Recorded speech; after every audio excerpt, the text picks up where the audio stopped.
I'm a player, I'm a player, I'm a player, I'm a player, I'm a player, I'm a player, I'm a player, I'm a player, oh, oh, oh, I'm a player. If you see me looking clean cut, matching from head to toe, dipping with a mean strut, throwing and blowing green stuff.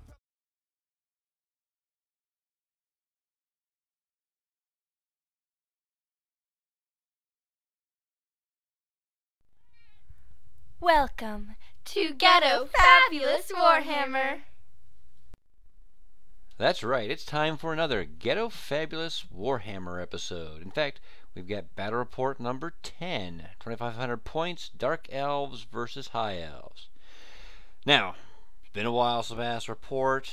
It's Christmas and New Year's and the holidays and everything, just kind of, a little behind on things. I think everybody has a little break there. This battle was only maybe 2 weeks ago, so it's the most recent game I've played, really, and this is the freshest in my mind. I figured I'd get it out of the way now. The stuff in the interim, my pictures and stuff are a bit disjointed, so I may or may not be able to get to those. However, there are some stinging defeats in there, so I think Riley beat me with his Chaos, my son beat me with his Lizardmen, so I'm not trying to dodge. I have been defeated, but those will be a little more difficult to get. So we'll see if we can get to those. But this is my first battle using Swedish comp, so it's a bit different. Got a tournament coming up we're getting ready for, and that's now a major factor for me. So you'll see some changes and things coming up. And the first thing is my army list. We've gone from the avoidant, shooty, magic-y army to a little more standard kind of army with at least one block. The first change, not too major, but my level 4 is now trying fire. Yes, I know it's underpowered. Yes, I know it is kind of sucky, but it doesn't get comped as much as the more powerful lores, so we're going to give that a shot, and hopefully it'll match up well with my level 1 sorceress there, who's got fire as well, and the ruby ring. I've noticed that I'm overpowered quite a bit in the magic phase. I can't generate as many power dice as some other armies, so I'm not getting all the spells off. So I was hoping between, if they both use fire, you're getting the D3 bonus dice on spells, plus the sacrificial dagger, maybe generating some extra dice. Maybe I could get some more spells off and be more competitive. We'll see. Also, if you're a rules guru, if I use the ruby ring, can I use a sacrificial dagger to add dice to it? There's only spells that the sorceress knows. That's at least a minor question I have. I think I can, but I don't see anything that says I can't, but let me know. The two masters have not changed. The one's on Pegasus, at least. I also have a third master on a horse with full armor and a halberd, who's my BSB. 2 squads of dark shards with standard. 12 bleak swords with standard. That's my bunker for level 1. Bunker and living power dice. I've got a block of 30 bleak swords with a standard and champion. 2 hydras, 2 Charybdis, and 2 squads of 5 dark riders with shields. Standard. No crossbows. They get comped a little bit more, and there's no... those crossbows don't kill too much. They're mostly there for chaff, so I just... no reason to take them. Obviously, a bit different than I'm used to. My previous defeats against my son's lizardmen was an attempt not to use blocks at all. I had another hydra in there. That doesn't work. You can't break steadfast. The monsters don't kill stuff quickly enough. They either get whittled down, they lose combat through ranks, or they get flanked. So this is my first foray into trying to use not a major block, but 30 bleak swords, 6 ranks. Maybe they can be an anvil, receive a charge with parry saves and stuff. They can hold for a turn, and then the monsters can flank and kill a lot of stuff, and we can win through combat res. That's the goal, that's the hope, that's the plan. We'll see how it works. And a comp score of 10.8, so it's good for the tournament. There's the army laid out in all its unfinished glory. You'll see specifically on the left there the 2 monster bases that are empty. those are the Charybdis, and the dice will show their wounds in their heads, which are they're facing. But look at the top of the screen there. There's 2 boxes. There's 2 Charybdis I've just purchased, so we hopefully won't be Ghettofabulous for too long. Get those put together, at least have the unpainted models to mess with. The 2 Hydras in front of them, those are Reaper models. Yeah, they look pretty good, and for the price, they're a great deal. And it's nice that they don't. The Games Workshop Hydras and Charybdis look very similar, so now the Hydras and the Charybdis look very different, which, I don't know, just another bonus to have, I suppose. Lower left corner, yes, those are my bleak swords, but they're in fact Dark Eldar that have had their arms ripped off. Again, I've only been playing for a few months, so I don't have a huge group of models, which is one of the reasons I kind of went with a bunch of monsters. They're easy to, cheaper to buy, quicker to paint. I'm going to proxy these Dark Eldar for a little bit and see if having a block like this is the way to go. I could buy some bleak swords, or I could put swords and shields on them. Really, the Dark Eldar warriors, the old style ones, don't look that bad, I don't think. On the right, crossbowmen, those gray dudes are some Mantic Elf warriors. So there's my other squad of bleak swords. Middle has the dark shards. Ahead of them are the peg masters. And the top there, level 1, level 4 sorcerers on foot. The level 1's actually on the right there. It's a Mantic model. I should probably take a better picture of it, but it's kind of neat. The model looks pretty good, and the right hand has like a heart, and the left hand is a dagger, like it's cut someone's heart out for magical power, just like the sack dagger should do. So I like that model quite a bit, actually. Here's my opponent's list. I've played him several times, so you may have seen him in previous battle reports. He too is getting ready for this tournament, so his army has changed quite a bit, and he's trying stuff out, trying to hit around the 10 to 8 Swedish comp. So level 3 on high magic with the Book of Hoeth. Not as powerful certainly, but saves him some points on comp.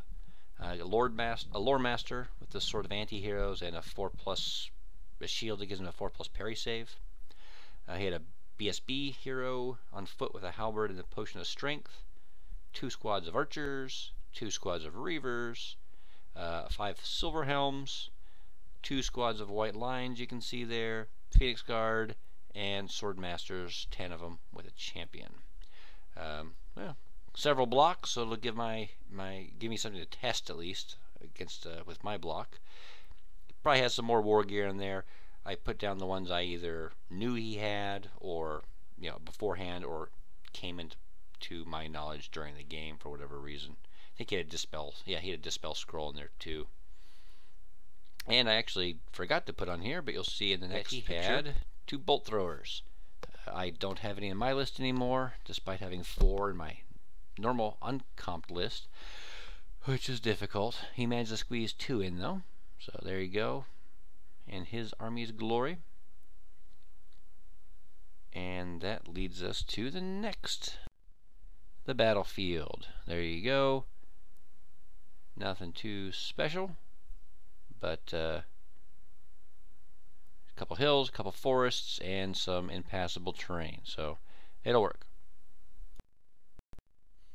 And my graphical representation of the battlefield, which is fairly close. Close enough for our purposes on Ghettofabulous.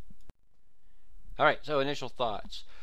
Like I said, my previous army was kind of a shooty avoidy army, which had trouble with either really fast beat stick units, lords on dragons, whatever, or killing large blocks of infantry.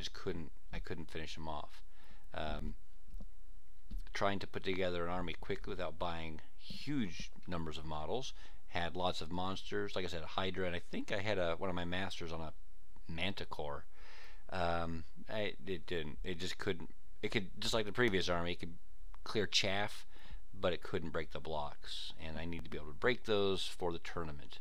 So this is my first foray into that. I think I've got the right tools, but looking at my opponent's list is going to really hinge on taking his blocks out one at a time and not letting him surround me and overwhelm me. He's got the blocks to do it, so I have to whether through tactics, by maneuvering, setup, deployment, stalling with chaff, whatever. I have to take him apart piecemeal. Deployment. Here's his deployment, his right, my left. You can see the Reavers in the back corner there. One of his squads of 14 White Lions with his BSB. There's his A bolt thrower on the hill, his 10 Swordmasters. Moving to the center, he's got his, I think, 15 Archers with his Loremaster. Then his squad of 15 White Lions and his other squad of Reavers.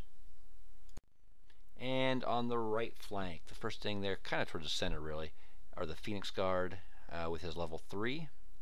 Then the Archers, the second squad of them, his second Bolt Thrower, and in the very back corner are his Silver Helms. I think he kept them back there hoping to hit whatever run after his Bolt Thrower, because he knows I like to take those out, so he was kind of setting up to watch that, I assume.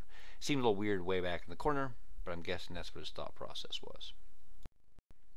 On my side, we have the Pegmaster with the Lance and the Cloak of Twilight, Archer or Crossbowman on the hill, and a Charybdis behind the hill. The Pegmaster had a purpose, killing stuff. The Crossbowmen and the Charybdis were really kind of early deployment drops, just hopefully to keep my opponent unsure of where I was going to mass and get him to commit some of his blocks. The Crossbowmen don't have anything in range, they're probably just going to get shot a little bit and then just hide behind the hill for the game, and the Charybdis is mobile enough to move to the left where I want to mass and join the fight, I hope. Here's my center, the 2 Dark Rider squads, which are nice simple drops to put in the middle because they can redeploy quickly, so they don't really tip my hand to my opponent on where I'm going. And the 12 Bleak Swords with the level 1. Again, not a major commitment by me. Actually being in the middle of the board is kind of nice, so she can have lots of targets with her 24-inch ruby ring. And again, extra drop that doesn't tip my hand on where I'm going. And the left flank, where I went heavy. You can see there's a lot. There's the other Pegmaster, a Hydra, the other squad of Crossbowmen with the level 4, the big squad of Ugly Bleak Swords, Dark Eldar dudes, the other Hydra, and right on the edge there, a Charybdis rounds it out. And here's the graphical representation, which looks like the previous photos we just saw. So, strategy. I think we're going to push up the left, obviously, and just try to work down the line, take out his squads one at a time. I think with the swordsmen and at least one monster in tow, I should be able to take out pretty much any of his units one-on-one.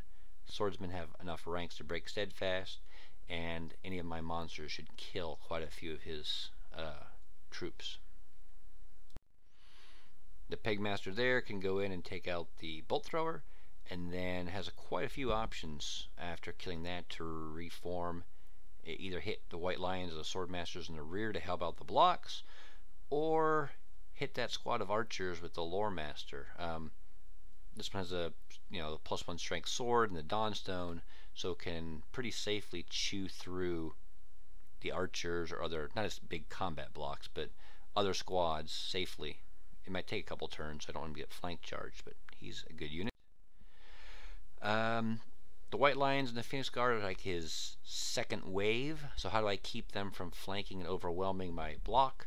Well, I've got that rock on the left side that'll split his forces so he can't overwhelm me, and my Dark Riders can ride up and redirect, chaff, stall, whatever. On the right flank, the Pegmaster can go up, either take out the Silver Helms or the Bolt Thrower, I think, on the charge. Could do well against either. And then he's not quite as effective in melee against things like the Archers, since he doesn't have the reroll for his armor save and no ward save in melee, but once I take out those first 2 targets, he could whittle down the Archers if he needs to. So I think the right flank's pretty secure. Again, the Crossbowmen, they're not in range of anything. They probably won't be in range of anything. Take a few volleys and hide, and the Charybdis can move out. Vanguard moves. His Reavers move up, and that was actually within fairly easy charge range for my Dark Riders, so I didn't Vanguard move them. I thought if I got the first turn I could try to charge him and maybe kill him. Whereas on the left flank, he moved his other Reavers up, and I moved my Dark Riders behind that rock on the left side. There you go. Nothing too exciting. He got first turn. He had his Silver Helms sidestep a little bit. I don't know why he wanted that better angle, but he did. The archers didn't move because they were in range of my crossbowmen. And you can see the Phoenix Guard and the White Lion starting already to move towards my left flank, where the action looks like it's going to be. Didn't move the other White Lions much, but he moved the Swords Masters around, so you can see he's wanting me to march up that left flank, and then he can hit me with 2 squads at once. Magic comes up 7 dice to 6. I channeled 1, so that was handy. He ended up casting a low-level fireball at my Dark Riders there, and I let it through, and it didn't kill anybody, thankfully, so I could shut down the rest of his magic phase. Shooting, however, he killed several of my crossbowmen on the hill, between the archers and I think the bolt thrower, actually. And that's actually bad. I hadn't thought about it, but now they got to take a panic check, and if they fail, they run back. They could scare the Charybdis, who has poor leadership, and maybe run off the board. So, foresight, I need to be a little more careful where I place those guys. And the other bolt thrower hits my Hydra and puts 2 wounds on him, so not good. And the archers shoot, and even with the cover, they manage to hit and kill one of my Dark Riders. So there you go. You can see him moving to my left, and a couple wounds here and there. The crossbowman held, thankfully, so crisis averted. On my turn, I charged his Reavers, and he didn't flee. I'm not quite sure why. Maybe he's going to go through the rough terrain or panic his Phoenix Guard. Whatever reason. He stood, I made it, so that's great for me. On the left flank, I moved the blocks and the monsters up. The Pegmaster moves up within a pretty good charge range of his bolt thrower there. I was concerned those White Lions in the upper right were in a pretty easy charge range of my Pegmaster. I don't want them to get him next turn, so you can see I moved those Dark Riders from behind the rock up to redirect his White Lions. I wasn't wanting to use my chaff up that quickly, but I got to keep the Pegmaster alive, so there they go, to sacrifice themselves. Next we've got my Charybdis moved out from around the hill, and the Bleak Swords in level 1 moved up just so they could be in range. And on the right, the crossbowman can take a bit more punishment, and the Pegmaster moves up. My bigger concern was first getting the bolt thrower out of the way, so that's where we're going. Magic comes up 8 dice to 7. He channeled twice. I 6 diced something and got it. I don't remember what exactly it was, but ultimately he used his Dispel Scroll and shut down my magic phase. So, moving on to shooting. I had none. I was out of range, and my crossbowman didn't have any targets because I was stuff in the way, so melee. I killed 2 of his Reavers. He kills none of my guys. He breaks and flees and loses a guy to dangerous terrain. So, not too bad. I didn't want to pursue and run into the Phoenix Guard, so we're quite happy where we are. My Hydra heals both wounds, and he's back up to full health. So there you go. Overall successful turn. Not a lot of killing, but we're starting to get things set up. And that's what it's about, right? Positioning. Preparing for the long game. His Phoenix Guard charged my Dark Riders. My Dark Riders are pretty far away, so they elect to flee, and they roll like 2. And the Phoenix Guard roll high and run them down. So there go the Dark Riders. I guess I can take some comfort in the fact that they moved the Phoenix Guard a little out of position. Again, I wasn't hoping to lose them that quickly, but what are you going to do? White lions easily make this charge, and I think we know where that fight's going. On the left, he moves those white lions up a little bit, but he's still very much committed to me moving up first, and then he can hit me with both those units. He does move those reavers up quite a bit, and I think that opens up some possibilities. He sidesteps his archers a bit so they can shoot more cleanly at my pegmaster, and I think so he can have his lore master potentially shoot off Searing Doom or something at him, especially with him not having any ward save. And his silver helms move up and kind of block the bolt thrower. Maybe he was hoping if I failed the charge I'd kind of come out in the open, he could hit me, but I can still fit in there, so we'll see how that goes. The reavers continued to run, you can see in the upper left, but they didn't quite go off the board. Magic comes up 11 to 5, so a pretty powerful magic phase. He channeled one, not good for me. But he, I guess an attempt maybe to draw out some of my dispel dice, he cast a couple little spells with his high mage, which I let through to boost his ward save, and then I could actually block all his actual important spells, so no damage done. He does have his ward save boosted, you can see that yellow die there. So we're on to shooting. His bolt thrower on my right actually hit my Charybdis and took a wound off. On the left, his other bolt thrower hit my Hydra again and took a wound off. And, surprise, the White Lions murderate my Dark Riders and reform to face the Pegmaster. I'm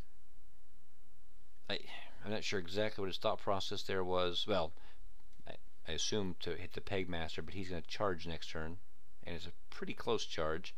He didn't want to overrun and risk, I guess, being out of position, so I don't know. I think maybe he could have turned further, and if I hit with my Pegmaster and the bolt thrower, he could have charged me, so, or forced me to overrun instead of reforming. Here's an overview. He killed several more of those crossbowmen on the hill, you can see, and they had to take another panic check. And they failed it, and they ran. So that's fine. They're behind the hill, which is where I wanted them. Now they just need to make a leadership check and not run off the board next turn, and then we'll be okay. And there's the overview. So I'm down 2 units and potentially a third if the crossbowmen fail. I haven't killed anything yet, so we need to start catching up because we're behind. So, plan. On the right, we'll start there because it's the simplest. The Pegmaster, I think, has a pretty easy charge into the bolt thrower, so we'll get there, and if we have to, we'll overrun to make sure we don't get charged. In the middle there, the Charybdis can continue moving to the left. The crossbowmen, if they rally, can just hide behind the hill and conserve points. The swordsmen in the level 1, they may need to become my new redirectors. Move forward and make a tempting target for the White Lions and Phoenix Guard and just make them waste more time. The level 1 can bail out eventually, run to the left. Pegmaster on the left can take out the bolt thrower and again hit either the archers or the lore master, or like the White Lions in the rear if I need combat res. The swordsman on the left, the big block, was the big tricky part. I could try to charge his swordmasters, but then if they held, or even if I won, I can get charged by his White Lions. If they didn't hold, if they run, or I kill them, both his squads of White Lions can charge me. That's not good. If the swordmasters hold, his squad of White Lions can charge me in the flank, so that's not good. If I use my monsters to charge his reavers, they can run. They'll run directly away, so I'll stay on the board. But if I charge his reavers with my swordsmen, if he flees, he has to go away from them. He'd go off the board, and I could redirect if I wanted to, and then use a Charybdis or something to chaff up his White Lions. But if he stays with the reavers, it's an easy charge. I can hit them, I can kill them, I can reform, And then if his white lions and sword masters want to charge, they go into my front, my monsters on the flank, and it's kind of what I wanted. So I think we've got a good setup here. We'll see if it works. Here's the overview. Starting at the bottom of 2, I believe. And my Pegmaster makes it into the bolt thrower, so that's a good hit there. My swordsmen charge the reavers. The reavers do not flee, so we make that charge pretty easily. Because of the monsters and things, I could touch, but I couldn't close the door, so the reavers had to turn actually to meet me, which I believe is the correct way of doing that. I was a little concerned about the swordmasters, so I moved the 2 hydras up. The green one on the right there is in a great position to flame them. The other Pegmaster made it into contact with his bolt thrower up the top there. Because of the hill, he couldn't balance, so that dice lid is showing where his current position really is. And throughout this game, I'm noticing my crossbowmen with the level 4 there in the back, they don't have any good shots. They're marching, or there's a bunch of monsters and stuff in the way. They don't have clear lines of sight. And with moving, they can't hit anything, so maybe something we have to reconsider. Those swordsmen run up in the middle just to mess with him and get some attention, and the crib just keeps moving to the left. And thankfully the crossbowmen rally, and now they're just going to hide behind the hill. And there's another picture there. You can see where everything is. Magic comes up 9 dice to 5, so I've got a little bit of extra here. So at least one of the good things I can do is pump out a couple of little fireballs with my level 1. If I need to, I can sacrifice people. If I just get it off with 1 die, my opponent doesn't want to dispel with 1 die, so I can clear chaff or just start whittling units down. So here I go, killing a couple archers. And if things get really good, I can put a bigger fireball in there and maybe threaten the lore master as well. Level 4 dumps a flame storm over here and kills a couple white lions. But he shuts down the rest of my magic phase after those couple spells. And I don't have anything big enough or good enough to risk 6 dicing. So we go into melee, because again I don't have any shooting. We kill the reavers and reform, so now I'm facing both those blocks. My Peg Knight manages to kill the bolt thrower and turns around to face the white lions so I can charge them in the rear. You'll notice there's a couple sword masters missing, 4 of them. Yeah, I had both my hydras flame them. The green one covered 8 and killed 2, and the other hydra flamed and maybe hit 5 or 6, and he killed the other 2. So another pitiful showing by the hydra breath. There's the Pegmaster getting ready to help out wherever needed. And this Pegmaster killed the bolt thrower. I consider reforming. I'm not quite sure why I overran, but I did. And I didn't actually get off the board, so I'm right on the edge. And there's a summary. So now I've got a couple kills back. So we're tying things up. And I think next turn will be kind of decisive. And there he goes, charging in. Both units make it. And, unfortunately, his BSB, I now find out, has the Potion of Strength, and he pops it and rushes in. And that's kind of why he's arranged the way he is. His BSB is touching mine. My BSB, of course, has no ward save. His BSB has a halberd, so he's strength 8. That's not going to go well. Here in the center, the White Lions and the Phoenix Guard both turn and start coming for that little group of swordsmen, which is fine. We'll let them mess around with that little chump unit. And my opponent's played me enough to know that if I don't want the Pegmaster to get caught, I'm not going to let it get caught. So he just moves the Silver Helms out to go help out with the rest of the battle. The archers can't get away. If I want to engage them, so I'm just going to keep shooting. So they reform and get ready to take some shots at him. His Reavers do rally, so they're back in business. Magic comes up.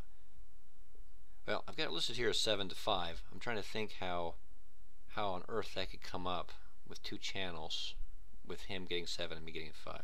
But I'm not quite sure. Whatever, that's what I have down. The important thing is he gets off Melkoth's Mystifying Miasma on my block and reduces their weapon skill by 2, which is not going to help me at all. Especially, again, my poor BSB, who's not going to be getting hit on 3s, wounded on 2s, and with no save. But thankfully, the dice gods are fickle, and he flubs horribly. He doesn't do any wounds to my BSB, and my BSB swings back, killing his BSB. In fact, he didn't issue a challenge, but I did, so all his white lions, well, most of them, couldn't engage this round, just the 2 on the edge there. And in fact, his swordsmen, they kill several of my bleak swords, but I kill one back, and we hold, which is exactly what we wanted. So there's a summary. Looking okay. We'll see between the Pegmaster and the monsters they can get engaged how we do. There you go. The Pegmaster makes it into the back of the White Lions. The Hydra, one of them at least, is able to charge into the Swordsmasters. The rest, there's no room for them, so they just squeeze between the rock and the ranks and start coming around. They're pretty close to that archer unit with the Lore Master now, so they'll have to make a decision. And you can see my Hydras are all healed up. The swordsmen in the right there, you can see moved up. So now if they charge, they're going to get all sorts of tangled up. And my level 1 bailed out, couldn't quite make it to the crossbow unit. And the Charybdis is still putzing around, moving over to where the fighting is.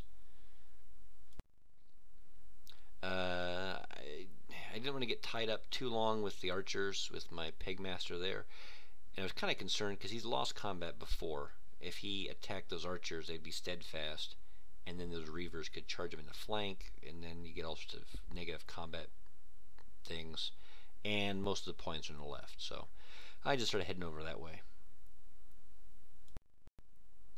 And these guys are chilling. I love this slightly blurry photo. I kind of expect Bigfoot to be moving around in the background or something. Alright, 8 dice to 6. Again, I get off a couple of fireballs and kill some more of those archers, but nothing else of significance. Again, no shooting, so we go to melee, and it's a slaughter over here. We kill all but one Swordsmaster, and he runs away. We kill a bunch of White Lions. I think my Pegmaster, between the Master and the Pegasus, I think they together killed 4 of them, maybe 5. It was pretty brutal. And I don't think we took the 1 wound. I think 1, because we got to swing first with everybody, so we killed a bunch of them. Lost 1 bleak sword. Got a couple of photos missing from my opponent's turn, but his archers do manage to put a wound on my Pegmaster, so if you shoot him enough, he'll fail, and you can slip one through. You can see his Lore Master bailed out of the archer squad, and the archers moved up. They weren't going to get far enough away, I don't think, so he figured he'd move up and just block both my monsters. At the end of combat, I beat the White Lions, and I'd expected this rock would divide up the fighting, and we'd end up fighting on his side, but with his Phoenix Guard and White Lions on the right coming through, we end up reforming and facing on my side of that rock. A couple other photos missing, but you can kind of see here. The charging and stuff didn't go as I expected. The White Lions charged, and for whatever reason I ran.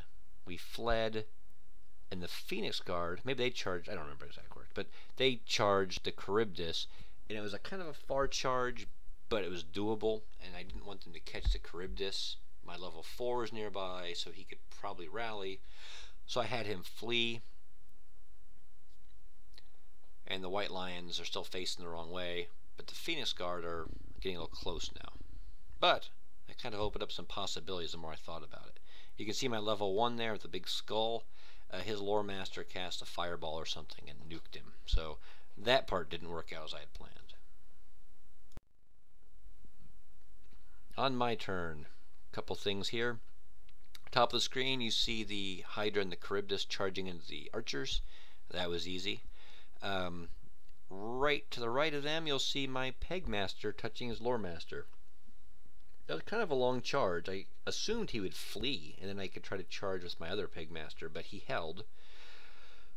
I didn't know the stats of the lore master specifically. I assumed he's just a wizard.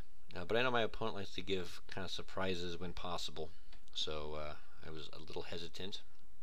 But I made that charge. He ended up having, again, that sort of anti-heroes and the 4-up parry shield. My other Pegmaster moved up.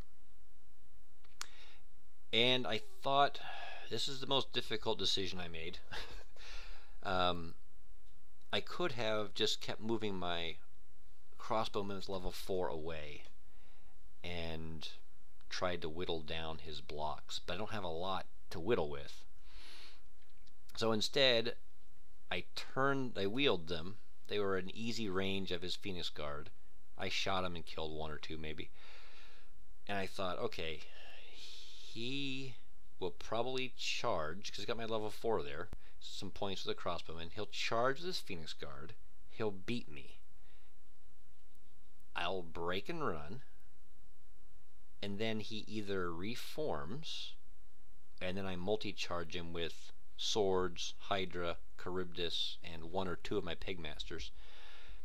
Or he pursues, and then he's even deeper in, and I can charge him with those same units, but have more flank charges.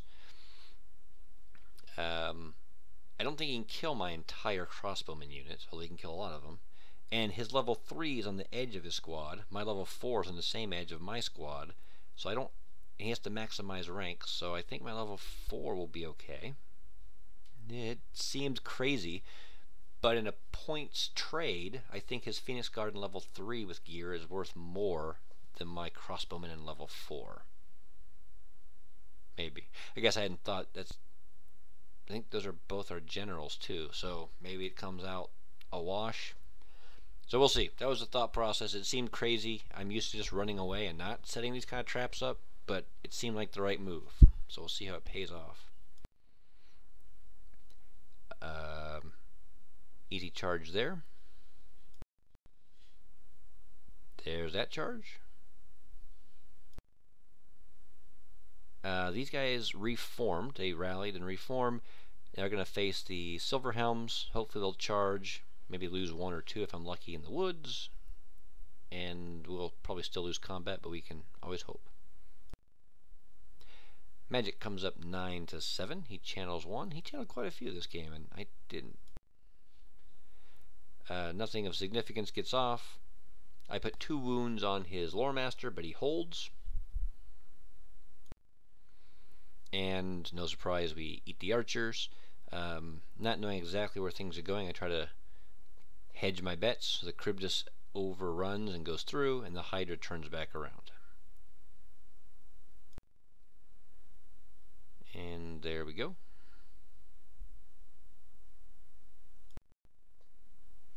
He doesn't charge with his Silver Helms. He charged with his White Lions. And that was fine. I just let them hold. That will get the White Lions out of position, and that's a worthy sacrifice. He does charge here. We stand and shoot. We might have killed another one on the way in. I'm not positive, but it's not a big deal. So hopefully this will work the way I'm thinking it'll work. The Reavers start moving away from the fighting to preserve points, and the Archers start moving forward so they can shoot at something and try to earn some points. And the Silverhelms, they wheel a little bit. I think they were hoping to charge my Pigmasters, maybe even charge the one who's fighting the Lore Master if he survives a bit longer. Magic comes up 6-4 with him channeling one. He cast some little stuff off and healed one, I think, maybe two, off his Lore Master, and that was about it. White Lions kill my Bleak Swords and reform. And he kills a bunch of crossbowmen. I've got 4 left and the level 4. He does not pursue. He reforms. So we start getting away. And I end up killing his Lore Master, but I do take a wound. He managed to slip one through, despite having my reroll. So there you go. And I hadn't even thought about it, but it was a very near thing.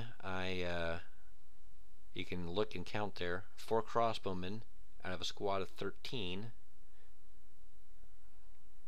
Oh, I think we might, well, yeah, we might have been okay. Regardless, with the level 4 there, it was over a quarter.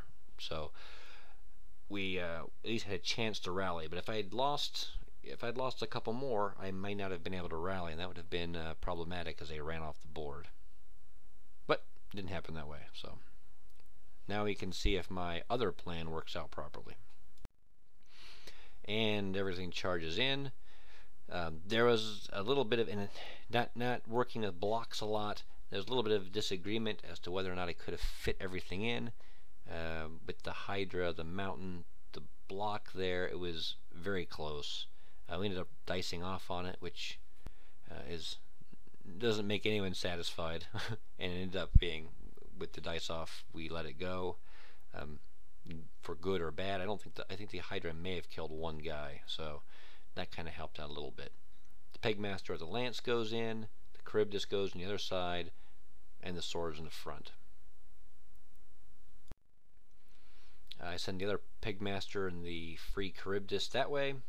That way I can set up and maybe charge those archers. And if they stay in the woods, they're not steadfast, so anyone can hopefully kill them. And these guys hang out.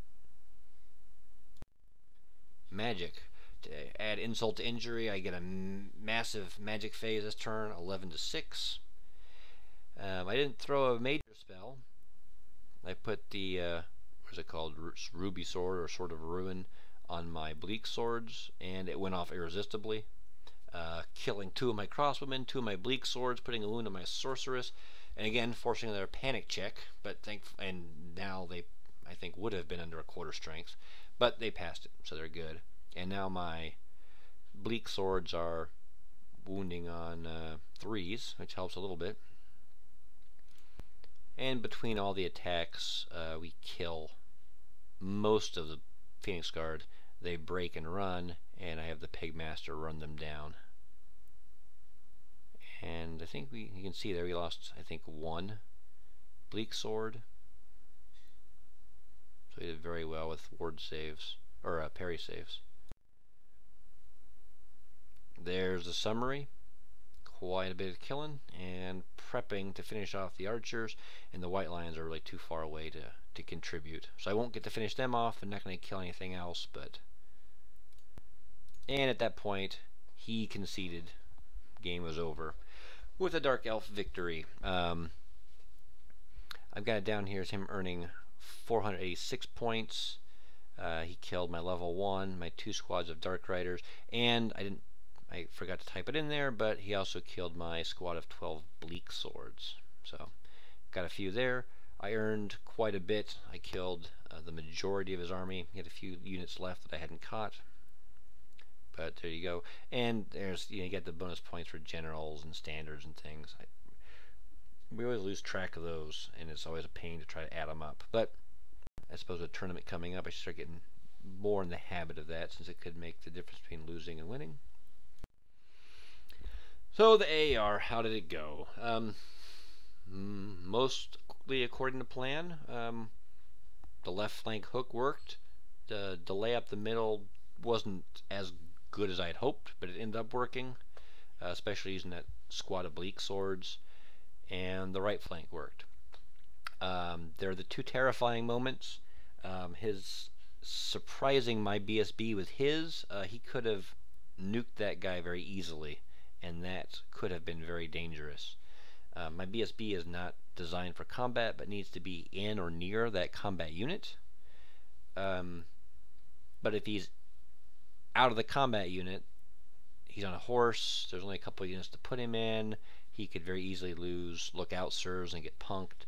So I may have to, that's avoidable if I play it differently, but I got to figure out how to keep that BSB safe, because the second one is kind of unavoidable. If I'm using the Bleak Sword block as an anvil to receive a charge, hold it, and then the monsters flank and break the unit, I have to do, even if it's steadfast, I got to do a 9 up rerollable check.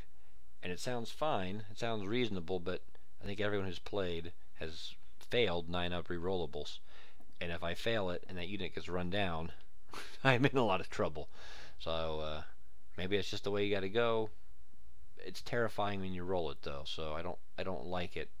But maybe it's just the best you can do with the game. Overall, it ran a lot better than when I didn't have an infantry block. I might have been okay against this army since his blocks weren't huge, but they still could kill monsters pretty well with high initiative, high weapon skill, fairly high tough or strength. So, well, we'll keep trying it, but at least it got past the first hurdle. The first hurdle is, can I kill blocks? Well, I'm doing better at killing blocks. There are other concerns, things like Spirit Leech, like artillery heavy lists that can kill monsters. Again, a pimped out lord and a dragon can still wreck my face, but at least we got past the first hurdle. We'll get past those next ones. I was not impressed with fire on my level 4, which again, I was kind of expecting it to be underwhelming, but it was worse than I expected. And a lot of it has to do with there's no nuke spells in that lore, and just plinking stuff isn't great. And not maximizing, not trying to nuke stuff, that means I'm doing little spells here and there so my opponent can dispel them. And if I'm not there's nothing worth 6 dicing, so yeah, I need something that's worth 6 dicing. Metal has some neat spells, or maybe I just suck it up, accept the comp penalty, and get a more powerful lore, like life. With all the monsters, that could be good, and it could toughen up my anvil. So that sounds tempting. We'll see. Let me know what you think. Thanks for listening. Give me your comments so I can improve my list. It's kind of fun. I'm enjoying the new challenge of this whole comp thing and trying different army lists and tweaking it. It's putting me out of my comfort zone, and that's a good thing, I suppose, making me a more well-rounded player than just relying on a one-trick pony. So give me your thoughts on how to improve, and have a Ghettofabulous day.